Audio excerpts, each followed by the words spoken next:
நிச்சயமா உன் வாழ்க்கையில ஒரு முடிவு. எத்தனை பேருக்கு ஒரு முடிவு வேணும்? How many of you feel that your life is going without a solution? சொல்லுவோம் தெரியுமா, என் வாழ்க்கை முடிவே இல்லாம போகுது, என் வாழ்க்கை ஒரு அர்த்தமே இல்லாம போகுது. You read the book of Proverbs chapter 23 verse 18. என்ன சொல்றது தெரியுமா? நிச்சயமாகவே முடிவு உண்டு, உன் நம்பிக்கை. நிறைய நேரம் நான் நினைக்கிறது ஒண்ணு, நடக்கிறது ஒண்ணு, நான் நம்புறது ஒண்ணு, என் வாழ்க்கையில நடக்கிறது ஒண்ணு. ஆனா கர்த்தர் சொல்றாரு, நிச்சயமாக முடிவு உண்டு. God is certain about the destiny what God has for you. கையை தூக்கி நீங்க பழச மறக்கும் போது அவர் சொல்றாரு, நான் ஒரு அப்பா தம் பிள்ளையை சுமந்து கொண்டு செல்வதை போல. உபாகமம் 1:31 சொல்லுது, ஒரு மனிதன் தன் பிள்ளையை சுமந்து கொண்டு செல்வதை போல நீங்கள் கடந்து வந்த எல்லா பாதைகளிலும் உங்கள் தேவனாகிய கர்த்தர் உங்களை சுமந்து கொண்டு வந்ததை. இப்ப நம்ம வேலை போயிருச்சுங்க, பயங்கரமான பொசிஷன்ல இருந்தா நம்ம வேலை போயிருச்சு. அவனுக்கு என்ன ஞாபகம் இருக்கும்? அந்த வேலை நல்லா இருந்தாங்க, வேலை போயிருச்சு, அதை விட மேலான காரியத்தை ஆண்டவன் செய்வான்.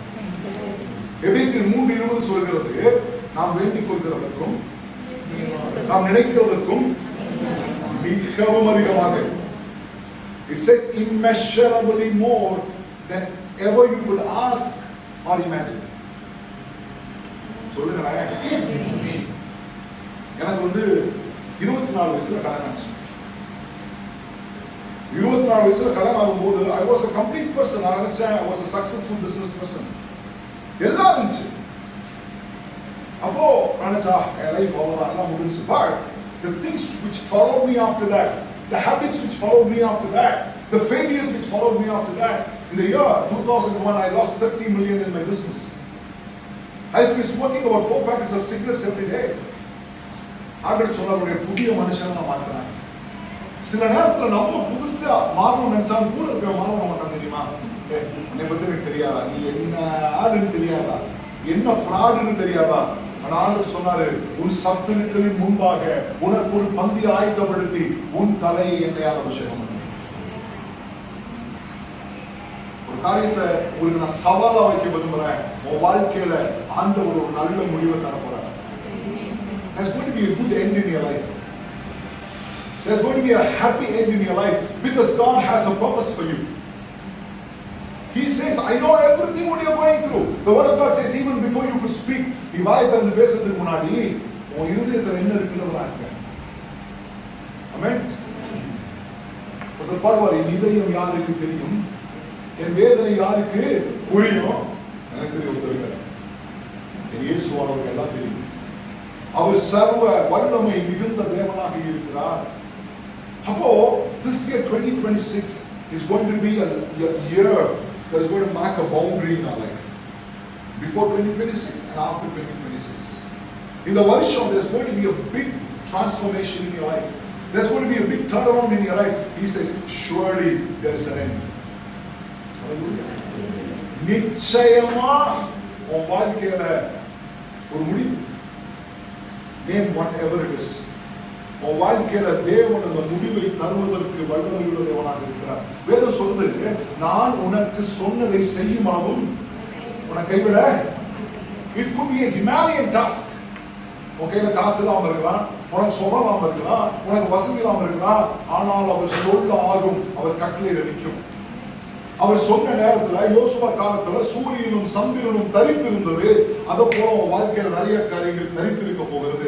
அவர் சொல்றாரு, ஒரு நிச்சயமான முடிவு வாழ்க்கையில தர போறேன். See, always we are anticipating problems. Always we are anticipating a situation. ஆமா இல்லையா? எனக்கு தெரியும், ரொம்ப நாளா நான் சந்தோஷமா இருக்க முடியாது. நம்மளே கன்ஃபியூஸ் பண்றோம். நான் ஒரு நாள் சிரிச்சா 5 நாள் அழுவேன். ஏன் அப்படி கன்ஃபியூஸ் பண்றீங்க? அவர் காரியங்களை மாறுதலாய் முடிவு பண்ணுகிற தேவன். Hallelujah. The history of the past will never repeat in you. அவர் சொல்லியிருக்கார், நான் புதிய காரியத்தை செய்றேன். ஒரு புதிய ஒரு ஆரம்பத்தை, ஒரு புதிய முடிவை உன் வாழ்க்கையில தருகிறார். அப்படின்னு சொல்றேன். See, அவர் நன்மைகளை செய்கிற தேவன். So, 1 year back, we decided, I have a travel agent who does all the ticketing for me. All visas, எல்லாம் நான் ஒண்ணு பண்ணேன். It's a Christian. So when he completed doing our New Zealand and Canadian visa, so we decided to take him for a dinner. So I told him, Thambi, come with your wife and your daughter. So we went to a restaurant. நல்ல மந்தி பிரியாணின்னு சொல்லி இந்தியாவில் ஒரு பிரியாணி இருக்கும், ரொம்ப சூப்பராக இருக்கும். எத்தனை சாப்பிட்டீங்க? ஜாஃபர் பிரியாணி இருக்கும், நிறைய சாப்பிட்டு. அதில் வந்து ஒரு ஒரு லெமன் பீஸ் வந்து ஒரு மாதிரி அந்த மாதிரி ட்ரை பண்ணி வச்சுருக்கோம். அதோட சாப்பிட சூப்பராக இருக்கும். அப்போ அதை ஃபுட் வந்து சர்வ் ஆகிட்டு இருக்கு. திஸ் ஒரு டாக்டர். அப்போ நான் சொன்னேன், தம்பி ஏசப்பா உங்களுக்கு பையனை கொடுக்க போறாரு. ஐயோ அண்ணே வேணானே, இது போதுமே. ஏன்னா எங்க அக்காவுக்கு குழந்தை கிடையாது. அதனால எங்க வீட்டுல என் பொண்ணை பார்க்கும்போதெல்லாம் போப்பட்டு விடுறாங்க. எங்க அம்மாலாம் திட்டுறாங்க, அக்காவுக்கு பிள்ளை இல்ல, இதோட உன்னோட நிறுத்திக்கோ, ரெண்டாவது திட்டுல வீட்டு விட்டு வெளியே அனுப்பிடுவேன். நான் சொன்னேன், God is going to give you a son. And then God continued. He said, I'm going to give your daughter also a daughter, your sister also a daughter. He said, it's not possible. She's almost 50 years old. She's got so many gynecological problems. அவங்களுக்கு நிறைய பிரச்சனை இருக்கு. My husband is 52 years. I said, with God, age is just a number. Methuselah lived for 965 years in the Bible. He was the person who lived long in the Bible. நான் நம்புறேன். ஆனா அது எப்படி கொண்டு தெரியல. அதான் the following week his wife conceived. பையன் பிறந்தான். அந்த பையன் வந்து பாத்தீங்கன்னா அவ்வளோ அமேசிங், பயங்கர வெள்ள முடி வந்து பாத்தீங்கன்னா அவ்வளோ ஹிப்பி மாதிரி முடி வச்சு பிறக்கிறாங்க. அக்கா இது குழந்தைய காட்ட முடியாது சொன்ன குழந்தை. And you won't believe your people of God. God said, even before the child could be christened, your sister will conceive. She conceived. After a long bit of 18 long years, after going through 7 IVFs and IUIs, she conceived naturally. This is the work of the Lord. When God thinks that He has to bring a big end in your life, into your suffering, into your frustration, into your failure, into your emptiness, He is going to bring an abundance in your life. நீங்க இந்த இடத்துல சாட்சியா இருக்கணுன்றதுக்காகவே ஆண்டவர் ஆசீர்வதிப்பார். வேதனை சொல்லுது, இஸ்ரவேலை ஆசீர்வதிப்பதே கர்த்தருக்கு. அவர் யோசிப்பாரு, பிள்ளைக்கு என்ன பண்ணலாம்?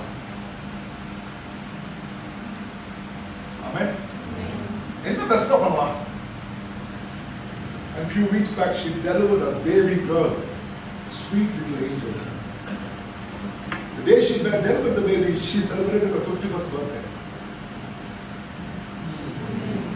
What is impossible with man is possible with God. So ஒரு முதல் காரியம் நிச்சயமாக ஒரு முடிவை கொடுக்கிறது. இப்ப எழுதி வைங்க, உங்களுக்கு என்ன முடிவு வேணும்? And give that end in the hands of God. Because we are not given the authority even to decide about our life. Because we are not the owners of our life. தெரியுமா, நம்ம வாழ்க்கையுடைய சொந்தக்காரன் யாரு? கிடையாது. பவுல் சொல்லுகிறார், இனி நான் எனக்குள்ள யார் ஜீவிக்கிறார்? கிறிஸ்துவே எனக்கு ஜீவிக்கிறார். இப்போ முதல் காரியம், உன் வாழ்க்கையில் ஒரு நல்ல முடிவு கொடுப்பார். Speak this word, good end. நல்ல முடிவு சொல்லுங்களேன். நிறைய பேர் கேட்பாங்க, என்ன முடிவு எடுத்திருக்கீங்க? மனுஷன் கேட்கிற முடிவு இல்ல, ஆண்டவர் வாழ்க்கையில அதுவே அவசரம் பாருங்களேன். நிச்சயமாகவே முடிவு உண்டு. உன் நம்பிக்கை, நம்ம நம்பிக்கை யாரு சொல்ல தெரியுமா? நீங்க தான்ப்பா என் நம்பிக்கை, உண்மையின்றி வேறு. அவர் கையை பிடிச்சுக்க முடியுமா? Because He knows our future, He knows our tomorrow, He knows everything. So number one, surely there is an end. Jeremiah 39:18 அவர் வாசிக்கும் போது எரேமியா 39:18 சொல்லுகிறது. யாராவது ஒருத்தர் வாசனை பண்ணலாம்? நிச்சயமாகவே நான் உன்னை விடுவிப்பேன். Jeremiah 39:18 உன்னை நிச்சயமாக விடுவிப்பேன். நல்ல கவனிங்க, உன்னை நிச்சயமாக விடுவிப்பேன். நீ பட்டயத்துக்கு இரையாவதில்லை. நீ இந்த பட்டயத்துக்கு இரையாவதில்லை. நீ என்னை நம்பினபடியால் உன் பிராணன் உனக்கு கிடைத்த கொள்ளை பொருளை போல இருக்கும் என்று கர்த்தர் சொல்லுகிறார். பாருங்க, நிச்சயமாகவே முடிவு உண்டு, நம்பிக்கை நீ போல சொன்னாரு. இரண்டாவது வசனத்துல சொல்றாரு, நீ என்னை நம்பிக்கையில வரதான் நம்பு. ஆமென். நமக்கு நம்பிக்கை இருக்கா இல்லையா? நாளைக்கு சர்ச்சுக்கு போற மாதிரி சகடை கேட்கணும். அது என்னது? நாளைக்கு ஒரு நாள் நம்ம வாழ்க்கையில இருக்குன்றத நம்ம நம்புறோம். சொல்லுங்களேன். நாளைக்கு என்ன சமையல் பண்ணிட்டோம்? என்ன அர்த்தம்? காலையில பார்க்கலாம் அப்படின்னு சொல்லுவாங்க. என்ன நம்பிக்கை? நாளைக்கு சர்ச்ல பார்ப்போம்னு சொல்றோம். என்ன நம்பிக்கை? ஒர்க் பிளேஸ்ல சொல்றோம் மண்டே பார்ப்போம்ன்றோம். என்ன நம்பிக்கை? நம்ம இருக்க போறோம். அப்போ எரேமியா 39:18 சொல்லுது, நம்பர் 1 வந்து நிச்சயமான முடிவு. அந்த முடிவு மேல நம்பிக்கை வைக்கும் போது நிச்சயமான விடுதலை. ஆமென். யோவான் எழுதின சுவிசேஷம் 8:36 சொல்லுது, குமாரன் உங்களை விடுதலையாக்கினால் மெய்யாகவே அம்மாவா இல்லையா? விடுதலை. What is the meaning of deliverance? விடுதலை என்ன சொல்றாங்க? நீங்க ரஃபாவுக்கு எத்தனை பேர் இந்த ஃப்ளையரை பாத்தீங்க? இன்னைக்கு ஈவினிங் நடக்கிற ரஃபா மீட்டிங்ல ஃப்ளையரை எத்தனை பேர் பாத்தீங்க? கேக்குங்க. அந்த ஃப்ளையர் என்ன இருந்துச்சு? Healing and deliverance. Chains broken. அதான் விடுதலை. நம்மள முன்னோக்கி போக விடாம என்னென்ன தடை பண்ணி வச்சிருக்கோ அதான் பிரேக் பண்ண போறாரு. ஆமென். உன் கட்டுகளை அறுத்து விடுவேன்னு கர்த்தர் சொல்றாரு. He has the power to break every chain in your life. Amen. Amen சொல்லுங்க. Amen. அப்ப பாருங்க என் லைஃப்ல பாத்தீங்கன்னா அவ்வளவு miraculous life. கிட்னில 3 சர்ஜரி ஆயிருக்கு.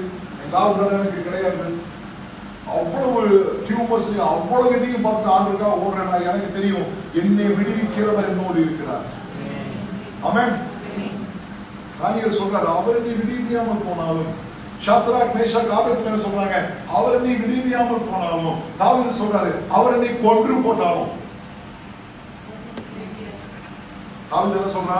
சில ரதங்களை குறித்தும் சில குதிரைகளை குறித்து மேன்மை பாராட்டுவார்கள், நாங்களோ யார மேன்மை பாராட்டணும்? Say you are going to be delivered in Jesus name. உன் வாழ்க்கையில ஒரு பெரிய விடுதலை வச்சிருக்கிறார். உன் பிள்ளைகள் வாழ்க்கையில விடுதலை வச்சிருக்கிறார். உன் புருஷன் வாழ்க்கையில விடுதலை வச்சிருக்கிறார். உன் மனைவி வாழ்க்கையில விடுதலை வச்சிருக்கிறார். உன் அப்பா அம்மா வாழ்க்கையில விடுதலை வச்சிருக்கிறார். You will never be the same again. சொல்லுங்களேன். நீ ஒரே மாதிரி இருக்க போறது கிடையாது. வேதம் சொல்லுகிறது, யாக்கோபு வேர் பற்றி இஸ்ரவேல் பூத்து காய்த்து உலகத்தை பல நாள் நடக்கும் நாட்கள் வரும். I'm sure in your life long as a bigger plan. Because for a long period we are still the same. We are lingering in the same. அதே லெவல்ல இருக்கோம். ஆண்டவர் சொல்றாரு, உன்னை விடுதலையாக்கு. ஏன்னா நம்மை விடுவிக்கிற தேவன் நம்மோடு இருக்கிறார். அவர் நம்மளை விடுவிக்கணும்னா அவர் நம்மளை விடுவிக்கிறதுக்கு நம்ம அலோவ் பண்ணணும். ஆமென். சரி, ப்ராப்ளம் இஸ் நம்ம வீட்டில் இருக்க பூட்டு அவ்வளோ நம்புறோம், அந்த லாக்கு. ஆமா இல்லையா? சொல்லுங்க. போட்டு நல்லா இருந்தது இழுத்து பார்ப்போம். மேல ஒரு பூட்டு, கீழே ஒரு பூட்டு, அந்த சாவி, இந்த சாவி. ஏன்னா I believe okay I'm safe. வீட்டில் 2 கேமரா வச்சிருப்போம். திருட வரமாட்டான். அங்கங்க சென்சார் வச்சிருப்போம். ஏன் திருட வரமாட்டான்? கர்த்தர் வீட்டை காவலாகி காவலாளிகள் கண் விழித்திருக்கிறது. அவருடைய பாதுகாக்காட்டி ஒண்ணுமே கிடையாது. நான் வந்து செகண்ட் டைம் ஒரு தேர்ட் டைம் வந்து இருக்கும்போது செமினியர் ஒரு பாஸ்டர் அபார்ட்மெண்ட்ல தங்கியிருந்தேன். தெரியாம சாவியெல்லாம் உள்ள போட்டு எல்லாம் மணிக்கு பூட்டிட்டேன். இப்ப வெளியே வரதுக்கு வாய்ப்பே கிடையாது. சாவி வந்து லிவிங் ரூம்ல இருக்கு. நாங்க பெட்ரூம்ல மாட்டிட்டோம். பெட்ரூம் லாக் ஆயிடுச்சு. வெளியே பூட்டெல்லாம் போட்டுருக்கு. பாஸ்டர் கூப்பிட்டு சொல்றான், பாஸ்டர் ஒரு தப்பாய் போச்சு பாஸ்டர். என்ன ஆச்சு? பெட்ரூம்ல நான் லாக் ஆயிட்டோம். வீடு வெளியே பூட்டி இருக்கு. சாவி எல்லாம் ஹால்ல இருக்கு. இல்லையா, பிரச்சனை இல்லையா, வந்துடுறேயா. ஆனா வெளியே பூட்டு போட்டு இந்த கிரில்ல ஒரு பூட்டு போட்டிருக்கு. அப்புறம் வேற அந்த டோர்ல மேலே இங்கேயும் பூட்டு போட்டிருக்கு. எனக்கு சர்ச்சுக்கு இங்க வரணும், இனி ஒரு ஃபெலோஷிப் 1 மணி நேரமா இருக்கு. ஒன்னும் கவலைப்படாதீங்க, வந்து 15 மினிட்ஸ்ல வந்தாரு. ஒரு ஐயா நான் கீழே வந்துட்டேன், டோரை திறக்க போறேன். ஒன்று half an hour ஆகும். வித்தின் 5 மினிட்ஸ் பூட்டு வந்து டோரை திறந்து உள்ள கூட்டாண்டாங்க. மொத்தம் டோர் லாக்கெல்லாம் பிரிச்சு எடுத்தாப்ல கையில. இவ்வளோ பெரிய பூட்டு சொன்னாரு. For me 2 seconds is enough அப்படின்றார். அவங்க ஓபன் பண்ண வந்தோம். ஆண்டவர் இன்றைக்கு உன்னை விடுதலையாக்க விரும்புகிறார். உன்னை சுத்தி இருக்கிற சங்கிலிகளை மாற்றுகிறார். உன் பலவீனத்தை மாற்றுகிறார். உன் மேல இருக்க பிரச்சனையை மாற்றுறாரு. உன் இமோஷனலா இருக்கிற ஒரு டெலிவரன்ஸ் உனக்கு கொடுக்க போறாரு. பிசிக்கலா ஒரு டெலிவரன்ஸ் கொடுக்க போறாரு. ஸ்பிரிச்சுவலா ஒரு டெலிவரன்ஸ் கொடுக்க போறாரு. இமோஷனலா ஒரு டெலிவரன்ஸ் கொடுக்க போறாரு. See, only my request is Don't look at the situation. Don't look at people. Look at God. Peter was able to walk on the water as long as his eyes was fixed on Jesus. The moment he started looking down, he started drowning. யாரையுமே judge பண்ணாதீங்க. Don't judge others and don't allow to be judged. Our life has to be an open book all the time. அவர் சொல்றார், நான் உன்னை நடத்துவேன். The book of Acts chapter 12 நீங்க வாசிக்கும் போது you see, Peter was under custody. So the previous night, John's brother Jacob was beheaded. அடுத்த நாள் யார் பண்ண போறாங்க தெரியுமா? பேதுரு பண்ண போறாங்க. அவர் ஒரு பிரிசன்ல போட்டு கை காலெல்லாம் சங்கிலியில கட்டி ஃபுல்லா கார்டு. அவன் பிரிசன் செல்லுக்குள்ள ஒரு கார்டு வித் வெப்பன், உருவிய பட்டயத்தோட, அந்த செல்லுக்கு வெளியே பிரிசன் கேட் உள்ள, பிரிசன் கேட்டுக்கு வெளியே city first gate, city mid gate, the main city gate, எல்லாமே கம்ப்ளீட்டா யார் இருக்காங்க? சோல்ஜர்ஸ் இருக்காங்க. இவன் நல்லா தூங்கிட்டு இருக்கான். இமீடியட் ஒரு நேரத்துல யாரும் அவனை தொடர்ந்து ஃபீல் பண்ணான். பார்த்தா யாரு? ஏஞ்சல். ஏஞ்சல் என்ன சொல்றாங்க? என்னைய ஃபாலோ பண்ணு. அதுக்கு முன்னாடி என்ன சொல்றாங்க? செல்பை போட்டுக்கோ, உன்னை கவர் பண்ணிக்கோ, எங்க வரணும், எங்க கூட்டு போற, ஏதாச்சும் பேசுறாங்க. சரி, நம்ம வாழ்க்கையில டெலிவரன்ஸ் நம்ம போறதுக்கு காரணம் தெரியுமா? ரொம்ப பேசுறோம். We talk too much. Talk less, work more. Hallelujah. See, நீங்க எத்தனை குரூப்ல இருக்கோம் யோசிச்சு பாருங்க. சர்ச்சில் 5 குரூப் இருக்கும். நம்ம ஃபேமிலிக்கெல்லாம் பார்த்தீங்கன்னா இன்னும் குரூப் இருக்கும். அப்புறம் வேலை செய்யற இடத்துல குரூப், முந்தி படிச்சவங்க, இவங்க ஒரு 150 குரூப் இருக்கும். See, people, they are man pleasers. We have a group for our ministry, but I'm never into the group. I never respond. See, when my mom passed away, நான் ஒரு obituary போட்டேன். உடனே பார்த்தா 2-3 பேர் ஆமென், praise the Lord, hallelujah, glory to God போடுறாங்க. Yeah, then only I realized nobody has the time to go through what we have posted. கூப்பிட்டேன், என்ன எங்க அம்மா என்ன அவ்வளோ தப்பு பண்ணாங்க? என்ன பிரதர் ஒருத்தர் சொல்றீங்க, அனுப்புற வசனம் சூப்பரா இருந்துச்சு, வசனம் அனுப்பல, எங்க அம்மா இறந்துட்டாங்கன்னு நினைச்சிருக்கேன். See, we want to உலகத்துக்கு ஒத்த வேஷம் தரிக்கணும்னு நினைக்கிறோம். See, this lifestyle of this world will take you nowhere. We need to have a kingdom lifestyle. Hallelujah. Always think, what would Jesus do? உங்க வாழ்க்கையில ஒரு பிரச்சனை வரும்போது எங்க அம்மா என்ன செஞ்சாங்க, எங்க அக்கா என்ன பண்ணா, இவன் என்ன பண்ணா, என் இயேசு என்ன பண்ணிருக்காங்க? நீங்க போயிட்டு இருக்க பாதையில் ஒரு பெரிய விடுதலை ஆண்டவர் தர போறாரு. அவர் சொல்றாரு, நிச்சயமான உன்னை விடுவிப்பேன். அப்ப என்னாச்சு? பேதுரு சொல்றான், எப்படின்னா வா. The moment the angels touched Peter, the Bible says all the chains on him fell down. Hallelujah. Allow God to touch you. Allow God to speak to you. எனக்கு ஒரு நாளைக்கு 5 வசனம் தான் வாசிப்பேன். அந்த 5 வசனம் எனக்கு ஃபுல்லா எனக்கு மினிஸ்டர் பண்ண திருப்பி வாசிப்பேன். அதை மெமரைஸ் பண்ணுவேன்.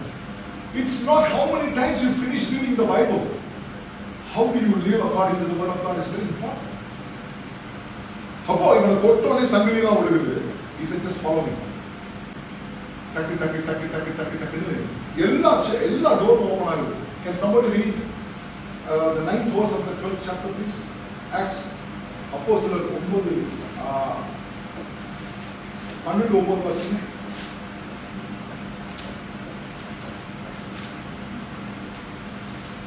Peter followed him out of the prison, but he had no idea that what the angel was doing. He had no ideas what the angels was doing because all these come out of the prison. Okay. Was really happening. Yes. He thought he was seeing a vision. Hallelujah. What did he say? He thought he was seeing a vision. எது ஈஸிங்க? ஜெயில விட்டு இத்தனை பேர் இருக்கும்போது வெளியே வர ஈஸியா, அந்த கனவா பார்க்கறது ஈஸியா? எது easy?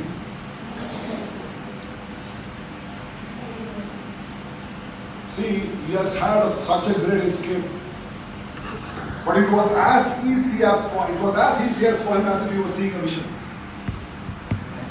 And God is prophetically talking to people. The deliverance what God is going to give you is going to look as simple as you want to see a vision. ஆமென். ஒரு சொப்பனம் பார்க்கிற மாதிரி உனக்கு விடுதலை தாப்பா, நிச்சயமான முடிவு. இரண்டாவது நிச்சயமான விடுதலை. இது ரெண்டு ஏன் இருக்கு? Because God has a certain vision for you. ஒரு நிச்சயமான தரிசனத்தை சமூகம் வச்சிருக்காரு. எத்தனை பேர் பிலீவ் பண்றீங்க? I have a vision. How many of you believe? Because the Bible says where there is no vision people perish. தரிசனம் இல்லாத இடத்துல மக்கள் சீர்கெட்டு போவார்கள். So when you read the book of Habakkuk chapter 2 verse 3, it says, அவர் சொல்றார், குறித்த காலத்திற்கு தரிசனம் இன்னும் வைக்கப்பட்டிருக்கிறது, முடிவிலே அது விளங்கும், அது பொய் சொல்லாது, அது தாமதித்தாலும் அதற்கு காத்திரு, அது நிச்சயமாய் வரும். So God says, when I give you a certain end, when I give you a certain deliverance, there is a certain vision for you. What is the vision for this church this year in 2026? Year of fulfillment. சொல்லுங்க, fulfillment. Year of fulfillment. Amen. Who's the church? We. சொல்லுங்க. We. I am the church. சும்மா கும்பல்ல கோஞ்சா போடுது. நான் தான் ஆலயம்.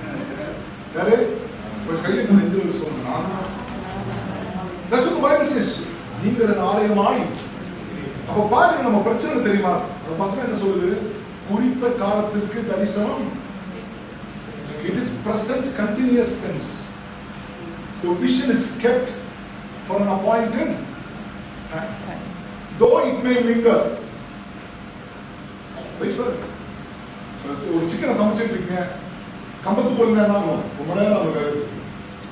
ஒயிட்ல கலந்தா உடனே வந்துடும். அம்மா இல்ல சொல்லுங்க, வேகம் சுத்திக்கு போட்டுருவோமா? என்ன பண்ணுவோம்? பிரஷ் குக்கர் வச்சு திருப்பி திருப்பி விசில் அடிக்கும். ஃப்ளேம் ஹையா வைப்போம். Please understand, your promises have never come with an expiry date. In His time, He will make things beautiful. சொல்லுங்க. ஆமென். உன் வாழ்க்கையில எல்லாவற்றையும் தேவன் நன்மைக்கு ஏதுவாய் செய்ய போகிறார். உன் வாழ்க்கையில எது நடக்கணும்? மனுஷ முகத்தை பார்க்கலாம், ஆண்டவர் இருதயத்தை பார்க்கிறார்.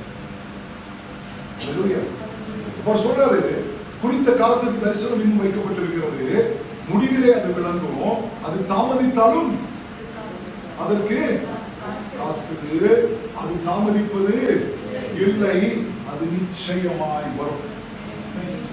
சோ ஏசப்பா உங்களுக்கு என்ன ப்ராமிஸ் பண்ணியிருக்கிறாரோ, நீங்க பழச மறந்து புதுச பிடிக்கும் போது அவர் நிச்சயமாய் எல்லாவற்றையும் உங்களுக்கு கொடுப்பார். எசேக்கியேல் 12:25 சொல்லுகிறது. The book of Ezekiel chapter 12 verse 25 says, I the Lord, I speak, and whatever I speak will come to pass. There is no further delay. நான் கர்த்தர், நான் சொல்லுவேன், நான் சொல்லும் வார்த்தைகள் நிறைவேறும், இனி தாமதிப்பது. இதை பக்கத்துக்கு உங்களை பார்த்து சொல்லுங்க, இன்னும் லேட் கிடையாது. ஆமென். லேட்டா கொடுத்தாலும் லேட்டஸ்டா கொடுக்கும். ஆமென். லேட்டா கொடுத்தாலும் Latest. அவர் செய்ய நினைத்தது நிறைவேறும். நிறைவேறும். அதை தடுப்பவன் யாருக்குமே அந்த அதிகாரம் கொடுக்கப்படல. நிச்சயமான முடிவு இருக்கு. அதுக்கு முன்னாடி நிச்சயமான முடிவு ஆண்டு கொடுத்திருக்கிறாரு. அதுல நம்பிக்கை இருக்கு, ஒரு நிச்சயமான விடுதலை. அந்த விடுதலை அனுபவிக்கும் போது ஒரு நிச்சயமான ஒரு தரிசனத்தை உங்களுக்கு வச்சிருக்கிறார். உங்களை ஆசீர்வதிப்பார், உங்களை அதிசயங்களை காணப்படுவார், தலைகளை தாழ்த்தி ஜெபம் செய்வார். சர்வ வல்லமையுள்ள நல்ல ஆண்டவரே, எங்கள் பரலோக பிதாவே, இந்த பிள்ளைகளை நேசிக்கிறீங்க, அதற்காக ஸ்தோத்திரம். உங்க பிள்ளைகள் மேல வச்சிருக்கிற பெரிய திட்டத்துக்காக ஸ்தோத்திரம். இஸ்ரவேல் பூத்து காய்த்து உலகத்தை பலனால் நிரப்பும் நாட்கள் வரப்போகுது, அதற்காக ஸ்தோத்திரம். நானே உன் பரிகாரியாகிய கர்த்தர் என்று சொன்னேன். பெரிய காரியத்தை செய்யுங்க. இது ஆரம்பித்திருக்கிற ஆரம்பம் மகிமையான ஆரம்பமா இருக்கட்டும், ஜெயமான ஆரம்பமா இருக்கட்டும். அது செய்ய இயேசு கிறிஸ்துவின் வேறப்பட்ட நாமத்தினால் துதி ஸ்தோத்திரங்களை ஏறெடுக்கிறோம். ஜீவனுள்ள நல்ல பிதாவே. Amen.